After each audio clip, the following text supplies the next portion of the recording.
Hey, welcome back to the channel. My name's Corey. I'm Jody, and we travel full-time in our RV, traveling the country, documenting our experiences, and sharing the things that we learn along the way. This week, we've had a week. This is going to be a different type of video than we've put out recently. We're currently here in Oregon, and we've been dealing with the fires up here on top of the pandemic and everything else that's going on in this crazy world. But before we dive into that, I want to say thank you to everybody that reached out to us through whether it be text message or a message on Instagram and checked in on us, see how we're doing. It was a crazy week. That means a lot to us, just knowing that there's people that aren't here with us, but they're thinking about us and just checking in on us. Yes. So it was like Thursday night, and we were having dinner. I just got the drone out of the air. I actually haven't even looked at the footage at all. Yeah, we were trying to get pictures of the sunset over the ocean from our campsite without having to leave the campsite. Yeah, we were just having a good night. I had the drone up because there was no wind. And it was like one of the few times that there was no wind. And here in Oregon, usually about 2 or 3 in the afternoon, the wind kicks up off the ocean, and so I haven't had an opportunity to fly the drone much, and I wanted to get the sunset when we got it, and I still haven't looked at the footage. So we did that, brought it back down. We're having dinner with our neighbor, just enjoying our evening. It was everything was just rocking. Beautiful day. It was a good day. Like, it was an amazing day. And we were just sitting there having dinner with our neighbor and just hanging out, and all of a sudden just the wind changed. There wasn't much wind, but all of a sudden it just got really warm. It went from sweatshirt to like t-shirt. Yeah. And I started freaking out mentally, like that. I mean, it was just so weird. Like, we all felt it when it happened, when it changed. Yes. And so we were sitting there, and it got like real stale. Like, the air got stale for a minute, and then all of a sudden the wind started just swirling through like the campground. It got violent very quickly. Yes, we were getting pelted with pine cones and everything else that was coming off these trees, and it went from being, it's moist here on the coast, to being really dry, hot.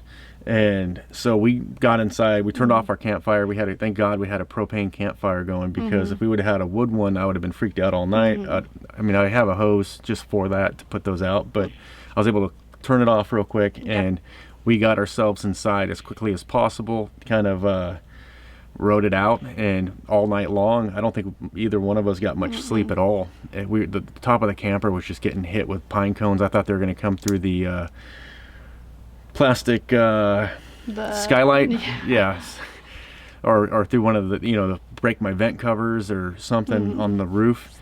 And so all night long it was just like bam, bam, bam, and so I was actually afraid that a tree was going to come through the camper, but there was nowhere to move to. And with the wind and the visibility, the smoke started coming in. It was just, you had to ride it out, so it was bizarre, that's for sure. Absolutely bizarre. So the next morning we went outside. It was orange outside. You can see it through the blinds. Everything just glowed orange. It was smoky. The smoke was getting in the camper way more than our air purifier could keep up with. It normally does pretty good with campfires, but this was just way too much for it. It got really dry. And so it was just a weird feeling, like we were in a movie or something. And so I ended up going outside, assessing the damage, climbed up on the roof. It was a disaster up there, knocked off a few tree branches. Our friend was next door to us, and so I went and checked his site. He had a tree down that was on his, just a small like limb or something was on his trailer. And during that, I ended up talking with one of the rangers that drove by on a golf cart. I asked him like how things were going, like, are we safe? Did they get any like warning or anything like that? Should we be on notice? Yes. He said we were safe, that south of us, north of us, and east of us there's fires, and that the other towns don't have electricity, and that they were evacuating what town? Lincoln City? They were evacuating Lincoln City, that was north of us. And so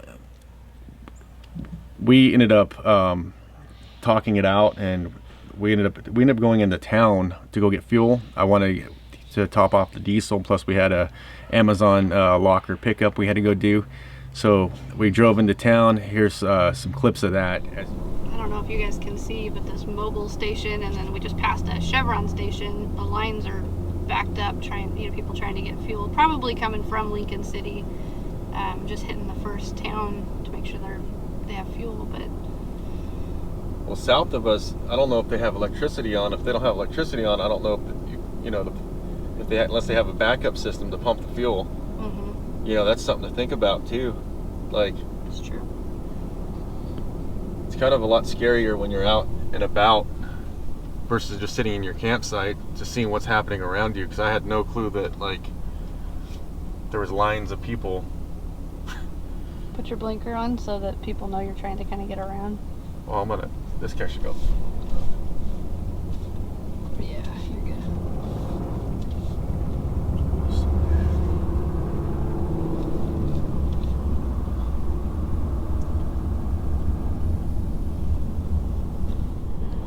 So everybody's hitting the highway to go inland, go east, right here. This is the intersection to hit the highway. Whoa. Stop, buddy. We're going to top off with diesel in case this thing spreads south. I don't anticipate it spreading south, but it's better to be prepared. Oh, yeah. It's not like we're not going to use the diesel. So, look at this camper. That's cool. As you can see, it's just crazy. So tons of traffic. All the gas stations were filled up from Lincoln City being evacuated, it's just 24 miles north of us. Yes, and so we got topped off with diesel and went back to camp, and we were out talking with our neighbor next door. He got back to to his site, and we were just assessing our plans, figuring out do we leave, do we stay. I was looking at the weather app. I did see that there was going to be a shift in the wind, I think within 24 hours. So if we went inland, the wind was just going to push it back inland. So we decided ultimately to stay. But during all this, this lady comes in her Class B RV, drives past us. We recognized the RV because it was in the site across from us. So, little backstory, quickly. This lady was in a Class B. She was in the spot right across from us. That morning, she had been there the night before. That morning, she had left. And it's a first come, first served campground. So when you leave, if you intend to keep that spot, you should leave a chair or a mat or a cone, something that shows that it's occupied so somebody else doesn't come in and take your site. Well, when she left that morning, she didn't leave anything at the site, so it looked like just an open campsite. Again, it's first come, first serve, so anybody who comes in, they can pick whatever sites they want to. And keep in mind, the campground, people were just leaving. Oh yeah, it was very bare. I feel like the only people that were really left at the campsite at that point was just full-timers. All the weekend campers and people who were on vacation, they just left because the smoke and everything was so bad. So again, she had left for the day, left nothing there, and while she was gone, another camper had come in throughout the day and took that spot. He felt it was a good enough spot that he wanted to set up, so he did. Well, it was next to us. Why wouldn't you? It was near us. Right. Yeah, so he had set up his trailer and everything. Well, he left and for the day. For the day, and she had come in later that afternoon, early evening, late afternoon. And her spot was taken, and so she went and told the ranger, hey, there's somebody parked in my spot. And the ranger said, well, if you didn't leave anything, if there's a spot next to it, just park there. Well, we had a friend that was coming in from a Bend campground, and she was going to spend a couple of weeks at the same campground that we were at. So we had been conversing back and forth. And they have kids. The kids can play together. And the all kids that already knew each other because we had met them at a previous campground several weeks before. So we were all excited to see each other again. And I was trying to save her a spot by us so that we can hang out and talk and the kids can play. They were like 5 minutes out. Yeah, yeah, they were really close to being at our campground. Again, you're not supposed to technically save sites for friends and family and whatnot because it's first come, first serve. But we figured campground's empty. They're really close, so I just took one of the kids' camp chairs and I put it over there to save her site. I figured if anybody drove by, they'd, just keep on going or whatever. Well, the lady that was in the site across from us that morning with the Class B, she pulls in, and it's a one-way road, and she drives past the site where I had set my chair down to save for our friends. She goes up a couple of sites, and then all of a sudden she turns around and she comes back the direction against traffic, so she's going the wrong way. And That caught our attention. She rolls down her window and she says, "Hey, is that your guys' chair over there?" And I said, "Oh yeah, we have some friends coming in that we're trying to, get near us." She's like, "Oh, well, they told me to just park there because that guy took my spot." So I wasn't going to argue with her. I just, okay, no big deal. And I went and pulled the chair out, and she pulls forward, but instead of backing into that empty site, she backs into the site where the guy had already set up his trailer. And we were sitting there like wondering, like, how are you missing that spot? We didn't know if she was just trying to like back in to kind of like turn around, but when she backed in, she just kept on backing, and she just wham, just hit the guy's trailer. The tongue of his trailer. She did damage to it. It turned out, but it definitely was unlevel after that. And she rolls down the window and she asks Corey, did I hit it? Did I do any damage? I helped her back into the other side after that, just because obviously. Yeah. So I didn't want that, and I didn't want her hitting my truck, which was parked directly right across. Corey says, "Yeah, you got a dent on your bumper or something," and she was like, "Oh, okay." Like her rear bumper, caved in. So she didn't think it was a big deal, apparently. So eventually Corey helps her back into her site, and she says thank you and whatnot.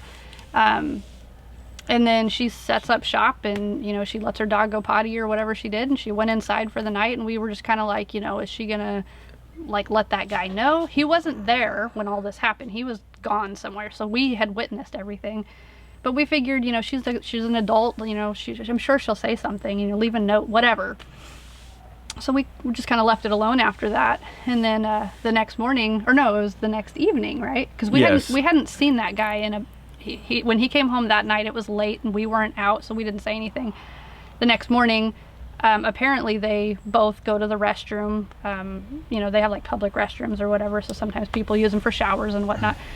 So they pass each other, and she says good morning and he says good morning, but she didn't say anything to him. And he went on about his day, and she packed up everything that morning and she left. Like, she was no longer at the campground. So I finally catch him outside later that evening, and I go up to talk to him. Hey, the lady that was parked next to you she hit your trailer. Hopefully, did she tell you? And he was. Yeah, he wasn't happy. He was like, "No, I saw her this morning, but she didn't say anything to me." Yeah. So long story short, she actually did do damage to his trailer. She didn't tell him. He ended up getting the sheriff's deputy involved and took a report. I gave him our name, number, but had we not said anything, because of the way his bumper pull is set up, it doesn't have that locking pin. When you hook it onto the ball, most of them lock on there with a pin. Yeah, you keep there's like a locking pin to keep it from popping off. Well, the tabs that lock in, they were bent, so it would have going down the road, he would have probably lost his trailer at some point. So he ended up having to drive an hour and a half away during the fires, during the smoke, and try to get the part, and then get a welder and somebody out there to weld. It was, talk about a mess. So long story short, he ended up taking care of that, but it delayed his plans for a few days, and he didn't get like her insurance information or anything. So we actually saw her later on the highway. I recognized she passed us, and there was a little dent in the rear bumper. But it just got us thinking. It's just crazy that people these days just don't take responsibility for themselves. They're grown adults, and we expect our kids to take responsibility for their actions, but there's grown adults that walk around and they don't. So you can't do bump and goes. Yeah. No, I mean, that cost that man, I'm sure quite a bit of money to get that fixed. Absolutely. So. Normally we'll leave, but we have to be here because somebody, good news time. Yeah, I got accepted to start my demonstration teaching cohort for school. So I got some hours to put in, which is just, it's a good thing and a awkward thing because of the timing that we're in. I don't get to do the normal student teaching stuff in a classroom with all the kids because, school's delayed because of the fires, if things are virtual. So everybody's just kind of in this weird, unprecedented times, specifically with education. And I was lucky enough to have a principal say yes to me doing some hours there, and he got me a host teacher. So we're gonna figure out how to make that happen and hopefully get through that, and I'll be graduated before we know it. So yeah, she also passed one of her big tests too, so very proud of her. You know, I hate tests. we're now in kind of a holding pattern, just waiting to see what's going to happen with us as far as if her observation and student teaching is going to be all virtual or not, and that's going to kind of determine our plans going forward. If we decide to hang out on the Oregon coast, I actually, now that the fires are pretty much, the smoke's gone for now. Or it's going east at least. Yes, I kind of want to go north. I'm kind of getting the itch. I'm sure if you travel full time in your trailer, you know what I'm talking about. Like, I'm getting the itch to go to explore a new area, and so, but we'll see. Yeah, it's going to be, you know, for the next several months, we're scheduled to be here, but again, we have to wait and find out what the schedule is going to be like for me and the student teaching. But you know, if we get the chance to kind of move around a little bit, we definitely want to do that. Yes, I want to go south for the winter if we can. I want to go back through Reno. You know, that's where we departed from when we started this journey 8 months ago. Yep. I want to go check on my I want to go check on my storage unit, make sure all my tools are still there. You know, we have a 10 by 10 storage unit that has everything that we don't have with us. You know. Yeah, we're missing our friends. You know, it's hard when you settle in for a period of time. You kind of get that itch to want to go again. But we have made like, we're starting to make more friends out here on the road, and it's awesome to hear people's story, learn about their background, and you know. Our kids have made some good friends that, you know, they've been able to friend on Messenger and things like that. So it's cool to, you know, cross paths with them again in other places and stuff. It's fun. It is, and it actually, you know, that's part of, like, when we have down days and down times or down weeks, down years, you know, whatever. It's the moments when you see your kids out. Like for me, when I see the kids out, like scraping knees and just being kids, that you know, they're not on devices all the time. I mean, our kids do get plenty of device time, but when they're out there, you know, playing as kids and scraping knees and getting dirty, that's what kind of makes it for us, you know, so makes us happy. But anyhow, that's our crazy week. Yeah, we just wanted to give you guys an update. It's not our normal video. Normally we put out, you know, fun experiences and things like that, but you know, in the lifestyle that we're living, we have those great fun opportunities to go do, you know, exciting things, but it's not like that all the time. And you know, there's times where, you know, circumstances just are what they are, and it keeps us in the trailer or around the campground, and you know, we've got work to do, and we've got school to do, and we've got, you know, just basic responsibilities. So we just want to give you guys like an insight to how our week's been, and just how RV life, I guess, typically is. Yes. Anyhow, I hope you enjoyed this video. If you enjoyed this video, give it a thumbs up and click the subscribe button. And if you want to be notified when we upload new videos, ring the little bell. And we'll catch you guys next video. This campground is clearing out. I don't think I've ever seen it this empty. These are all empty spots.